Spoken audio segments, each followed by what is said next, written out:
So it's August 20th, Saturday, and Wamphra, quarter moon, double header.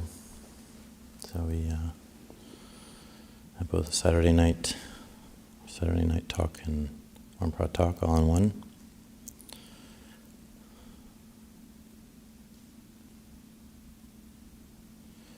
What I just did in front of Ajahn Cunda there was, as a senior monk, to ask his permission to speak on Dhamma. So this is a procedure that we have. And as I came back to my seat, I thought, what if he'd said no? And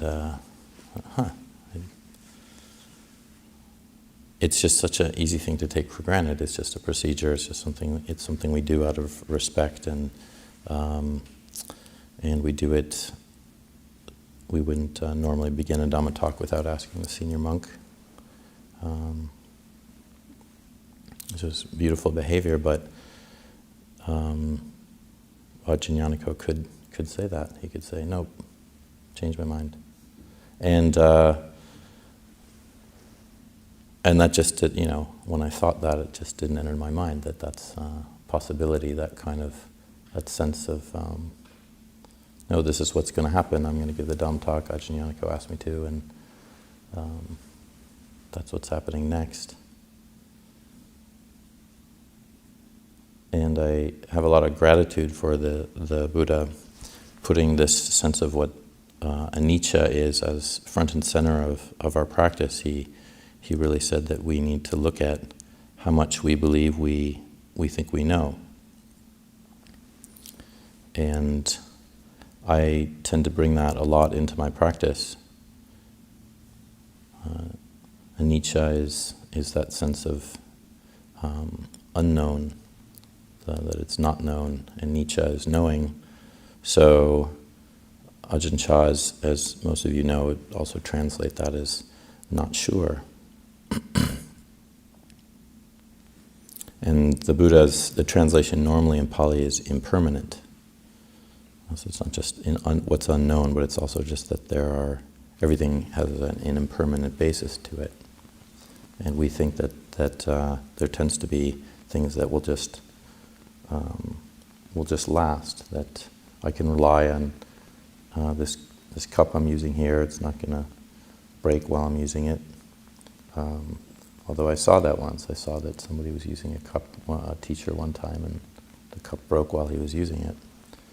And of course, there's an Ajahn Chah simile about that, so there was a bit of a joke about that event. But there wasn't just it's just something I use. It's there. It's going to hold water. And so there's this relying on knowing, or our belief in knowing, and there is a reliance on our sense that things are just going to turn out the way we think they'll turn out, or they're going to last for however long we think they're going to last. But we just never know. This can even be our memories. Talk about an event and say, "Oh, this is what happened yesterday," and somebody says, "Well, that's not how I remember it." And on it goes. So there's so many ways that we can really understand this teaching, both from Ajahn Chah's use of the word anicca as not sure, as unknown, and the Buddha's, or the more strict interpretation of the Buddha, as things are impermanent. They're not lasting. They also don't have an essence of being able to be really like forever. And everything eventually breaks down. I was just talking to the monks. Talked to some of the monks a little bit today. I got some blood results back, and luckily there's nothing there that's too alarming, but I could see that last year I had lower cholesterol, and now I have a higher cholesterol. Oh, this is something to worry about. And I can see a cause for that. There seems to be a cause. You eat more things that increase cholesterol, and then that's what happens. And yet I can go in and I could see the surprise that occurred. Oh, it's not the same. Why isn't it the same? Have I changed things that much? Or possibly it's the body that's changing. And just that sense of being surprised, or it's really interesting. It was interesting to kind of examine that. Say like, oh, the numbers are a little bit different. And then worry sets in. Oh, no, what does that mean? I'm not sure. And what do I do about this? And do I even need to worry about it? And of course that comes around the big unknown, like, well, is this pointing to my earlier death? And there's an assumption there that I'm going to find some indication that's going to show me, oh, this is exactly when you're going to die. How are you going to die? It's going to be from a heart attack due to high cholesterol. And we just have no idea. We don't really know. And of course that doesn't mean, the Buddha really talks about, definitely using this body for our practice. And so we do need to maintain it. So he doesn't indicate, well, non-attachment means you can just abuse it. In fact, he pointed that as a wrong grasping of a way towards liberation that he tried to engage in, just sort of abusing the body. So with this sense of anicca, or the unknown, or working with not being sure, it comes up in so many different ways, and we can really examine that. It's a very rich field for development, just in our meditative practice, but especially our daily life practice. There's a sense that we can have, that we have some sort of stability around the people we live with. And some of us can have a belief that we think we know how others think. We think we know how others think about us. So we have a sense of a permanence around, like, oh, they all must perceive me the way I think that they perceive me. All these different people. And it's quite a surprising thought for any kind of intelligent person, because really we just have, for most of us, we just have no idea. And even if others tell us, that's just our interpretation of what they're actually saying to us. Unless we're actually reading minds, then we don't know. We're not sure. And so for some of us, that can cause a lot of fear. When you meet somebody new, you're afraid that they might be judging you or thinking of you in a certain way. You want to put on your sort of best impression. But, most people are just like, essentially, I think, neurotically worried about what everybody else is thinking about them, and so we're all kind of in the same boat. But we don't usually think that way.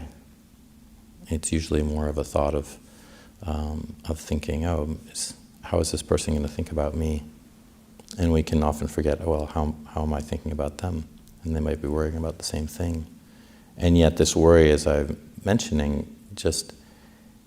we can't really have much solidity around it. We can't have, it becomes just a belief for us.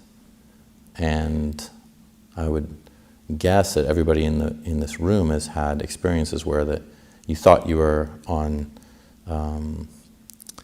kind of in a good way with another person, but it turns out you were surprised to learn that they were quite upset with you for some reason or another. And then sometimes when people are upset with us, the reason that they're upset with us is completely different. We have no idea why. And we might be guessing and trying to figure it out, trying to know it.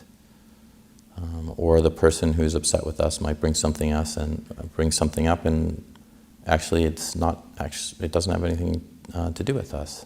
It's not true. And so we're led into a situation of belief around the causes and conditions of what people are thinking, and it gets very complicated and convoluted. Whereas this teaching that the Buddha has on anicca, it's just, it's impermanent. We don't know. It's not reliable. It's definitely not reliable about how other people think about us. It's definitely not something that we want to have as a measure of how we're doing or our own sense of our practice and our own sense of liberation, or what we're using as a refuge. The Buddha said that's certainly something you want to try to avoid, having a refuge in praise and a refuge in avoiding blame. But yet it can be something that we do in very subtle ways all the time.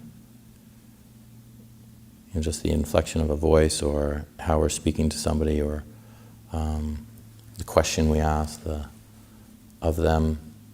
It's often like, "Is everything okay between us?" But it's in very subtle ways. It's not always overt. It's rarely said like that. And sometimes it is, but in other times it's just, "Good morning." And the person looks away, and we don't know. Oh my gosh, have I upset them? And so we often, unfortunately, take refuge in other people's moods, in how they react, and that's a grave mistake for refuge, because there's nothing there. Somebody else has a bad day, and we think it's all about us. Someone says something sharp to us, and we don't realize they've just been, they just heard some sad news about their family or whatever it is, had some disappointment, or maybe somebody said something that was quite painful for them to hear, and so the only way they know how to react to that is to react to another person in a similar way, just to whoever happens to get into their crosshairs. And so we're often there can be a sense of especially living in community, just is everything all right with everybody I'm living with? And just bringing up that sense of anicca, of not being sure, it's sort of like, well, how do you deal with that when that's not known? You can't really know that. You can't be sure of it. You're sort of just in a guessing game most of the time. And the Buddha's emphasis is that it's really not a huge concern. It's more a concern about how we're behaving. If we're trying to promote harmony, if we're trying to promote wholesome actions within how we engage with others each day, that's where we're really pointing. We can only try to do our best, and we're not responsible for how other people deal with themselves. We can help others, but it's not a situation that we're really responsible for other people's moods, or they're having a good day, or even especially their response to us, or thinking that we're responsible because of for how they react to us, unless we're doing things that are disharmonious or unwholesome. And so we have to really look and watch our own behavior. So that's of course the famous sutta that the Buddha talks about with his, that's quoted very often, around the two acrobats who are sort of a master and a student. And the student's name is Frying Pan. And the master says, well, we need to look after each other in order to do our acrobatic tricks, and then we'll make sure that we can collect our reward, because we'll be safe if you're watching what I'm doing and I'm watching what you're doing. And Frying Pan said, that's not right. You have to look after what you're doing for yourself, and I'll look after what I'm doing, and by doing that, we'll take care of each other. We'll collect our reward. And the Buddha then brings that out to awareness, and he says when we look after our own sphere of awareness, we pay attention to our own actions, then what follows, if we are bringing up the wholesome and we're letting go, we're not clinging, then we have a chance for others to be impacted by that. But we don't have to spend our time really focusing on other people if each of us has this goal to really look at our own behavior. And it comes back to that unknown, we can't, we can know ourselves, we can know what's going on with our own practice, our own minds, our own engaging with the Buddha's teachings, but it gets really complicated when you try to do that for other people. So as one ages in the practice, as one's time with it goes on, then there can be a lending of help in terms of teaching. And so this is, of course, what we know and how the Buddha behaved and how the senior monks in the time of the Buddha behaved as well. So the longer one is in the robes, then there can be a little bit more of a sense of, okay, maybe I can help this person out. But we usually want to ask them, well, I saw you do this or that. Is that, what's going on there? We have problems when we come from assumptions, and we think that we know why people are doing things.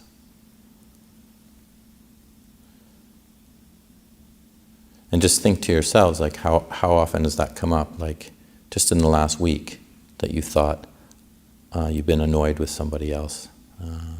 If you haven't been annoyed with somebody in the last week, good for you. But probably think of some moment or something. You can use it, maybe I'll just say a month in case. And how much of that was just guessing what the other person was doing, I know why she did this. I know why he went about saying that to me or did this action. And so we remind ourselves as much as possible, it's just anicca.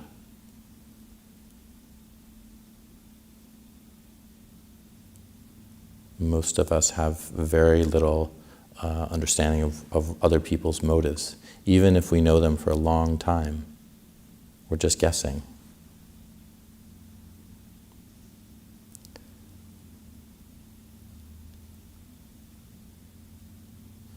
And this is obvious to us. Most of us know this already. But yet, how often do we persist in habits where we tell ourselves that we know? We're sure of this. Or as I said, our memories of something, our stories behind how and why and who, when it happened. We can guess the intentions, the purposes. But really, we even for ourselves sometimes, just guessing one's intention can be difficult if mindfulness lapses. And surely when we're working with just something we thought we had intended before, you add a day onto it, day has passed. It's just a memory of that intention. So that's not even clear. So the proper way of speaking about that, if to put a cushion on our own self-assuredness, our own thinking that we know everything about ourselves and why we do things. So I think I was doing that for this purpose. So we add in a buffer of a sense of like, well, I'm not 100% sure, but that's my own sense of it.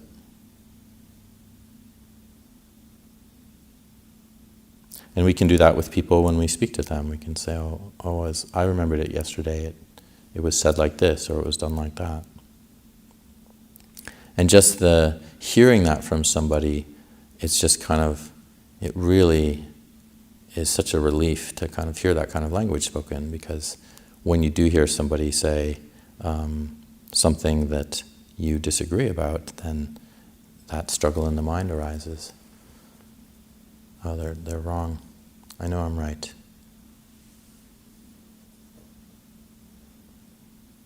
I was this afternoon. I was reading some of the verses of the Anicca, which is the fourth set of suttas in the Sutta Nipata. And really the Buddha is imploring people who are teaching around not clinging so much to views and practices and ideas of the self and sensuality, but these are the things that we create attachment to, and these are the views that we have around them. And when we really kind of bring in that sense of strength that we have around our feeling, our own particular views around things, or the practices that we think are correct for us, or the habits that we're quite attached to, the views that we can sort of argue about with others. It's surprising that the Buddha thought this was such an important thing to look at, but if you look at how strongly people can cling to unwholesome views that aren't leading them in a good direction, it's quite astounding. It really is something that prevents a true penetration and understanding of Dhamma. Just that sense of I am right, and all these others are wrong. I know it's the right thing here, and they don't. And when we feel that way, when we have that sense of anicca, that sense of knowing or permanence around our views, then we can feel that tension or that clutching, that clinging around it.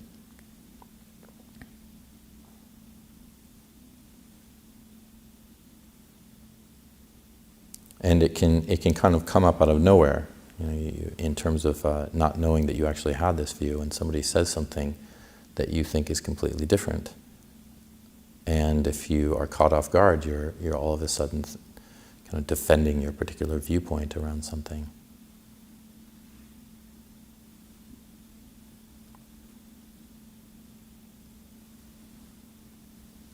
It's interesting that the Buddha thought it was one needed to be much more careful around debates around Dhamma than Vinaya. He thought that the Vinaya was something that it was kind of normal for people to debate about these little behaviors. When is the time that you're supposed to actually clean a water pitcher, or at what point do you pick it up or not pick it up based on how dirty your hand is? So, not sure how often that comes up as an argument, but you could see how trifling and insignificant that would be. But when it comes to Dhamma and somebody creating a wrong view, this can lead one in quite terrible directions, actually.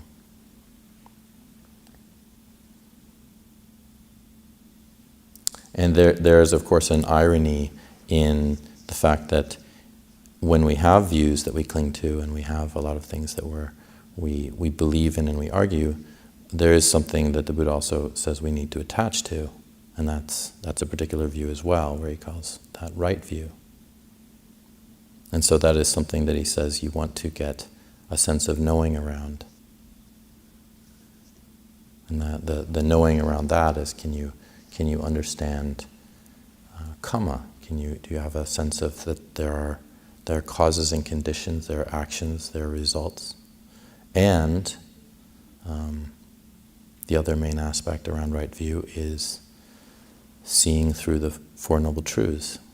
So you begin to have a sense of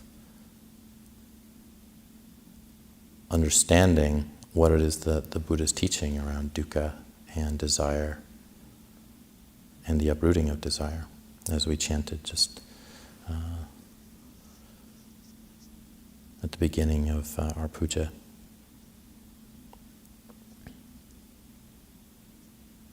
So it's a fundamental aspect of the Buddha's teachings that he says this is what you want to get your sense of knowing around, your real penetration in your mind. This is the most important thing, is trying to understand that. And so I think we have to be very careful with how we start to orient our minds around this sense of anicca and seeing our own belief in permanence and being sure as a refuge for ourselves. So just, there's been something that's been nagging me a little bit about the future, and I brought it up with Ajahn Cunda a few times, and each time it's, he gives me a very good teaching. Oh, it's pretty far off in the future, Venerable. I'm not sure. I think it'll work itself out. But I want to know. And the error there is thinking that when I do know something, when I do know this, then everything's going to be all right.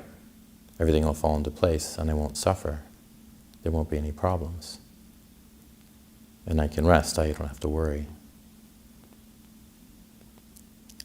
But the problem is that if I'm told something that I want to hear or I'd like to get, or maybe I'm told something that I don't want to hear, then more problems arise out of that. So whether I get to know something that I wanted to know, or I get to know something that I didn't want to know, I'm still going to suffer around that. Because there's still going to be all these unanswerable questions around it. Knowing some possible thing that might happen in the future, it really doesn't tell us that much. Because it's all changing, everything's changing. So it's a false knowing. It's like, oh, okay, I can rest now I know how that's going to work itself out. But we never know. And so it seems like kind of kindergarten stuff, but yet how often does that occur each day? Maybe, you know, in the monastery we have a come to the work meeting and some of us don't know what we're going to be doing for our work, and maybe you get assigned to the kitchen, asked to work in the kitchen, and think, oh, that's great, all right. And then you just have an absolute miserable experience in the kitchen, and you know, you burn yourself, or you get in an argument with somebody, or you wanted to cook something one way and somebody wanted you to cook it another way, or whatever.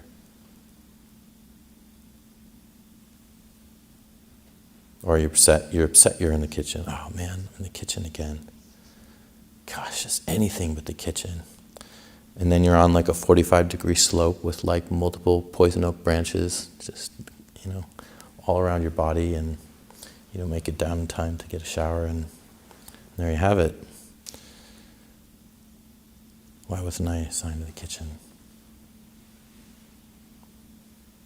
So we create these artifices of these false realities, these ideas, thoughts that we have around how something will be, or when it will be, or how we'll react in a certain situation. But often we're just predicting. I mean, tomorrow there's 8 of the bhikkhus, I think, possibly, and Anagarika Samaneras. Most of us will be going to Wat Buddhanasaran tomorrow.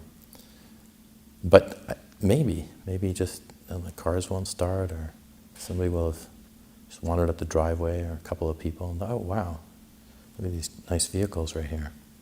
We come down, there's no vehicles. Or as we're getting on the highway, then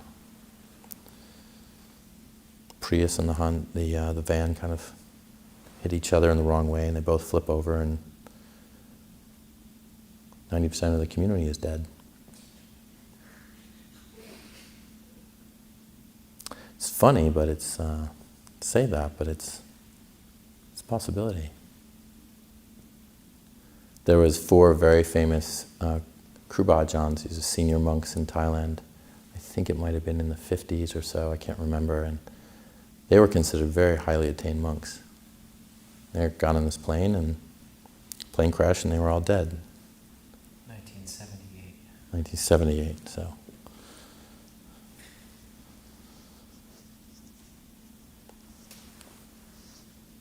But they might have, I mean, who knows what they knew. But that might have not been, their knowledge of what's going to happen when they got on the plane. And so we make, we sort of make an assumption. A lot of us are going to this activity and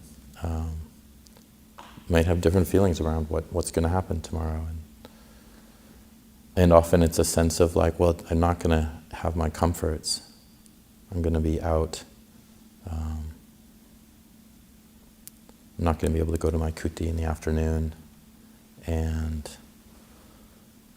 I'll have to kind of be in this place that I don't really know and with these other people in this situation. And I don't even know this monk I have to pay respects to. And on it might go.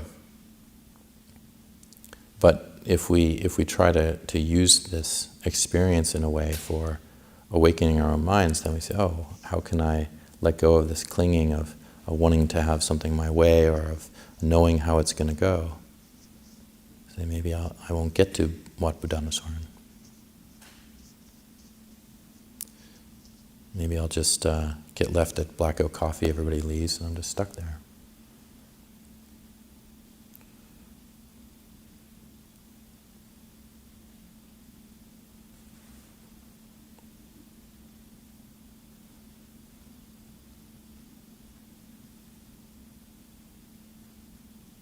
Or I might think, oh, the monastery is going to be so empty tomorrow, it'll be really nice. Or, oh, it's going to be terrible, there's just not going to be anybody here.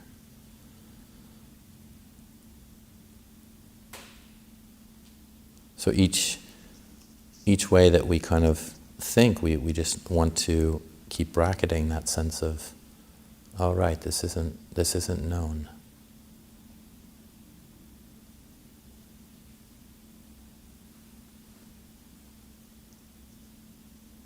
It's not sure how it's going to go. And then sometimes when we really gain insight into that, we do see that clinging to the knowing dropping away.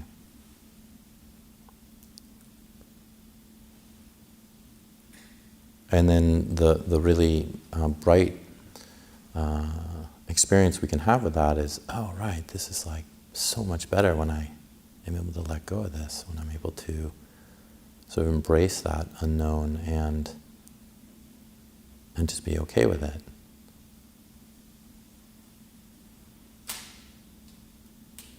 That sense of like, oh, like, yeah, it's this sense of like everything is going to be okay. Everything's going to be fine. It is all going to work out as long as I'm okay with it all not working out.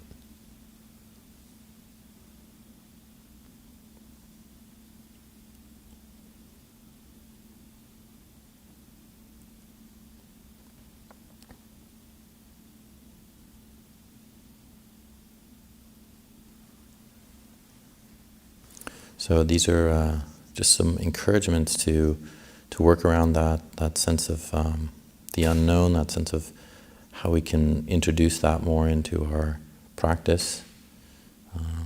See sometimes the clinging that we have around it, the anxiety that can be provoked by being in situations where we don't know, but then also realizing really clearly that most things we don't know. And there's very little that we can rely on other than our own internal experience. And so we want to keep coming back to that internal experience as our refuge. We want to keep coming back to a sense that if we rely on the precepts, on moral precepts, and we rely on the teachings of the Buddha himself, the potential for liberation, if we see within our own experience that if we take care of that, then we can trust it.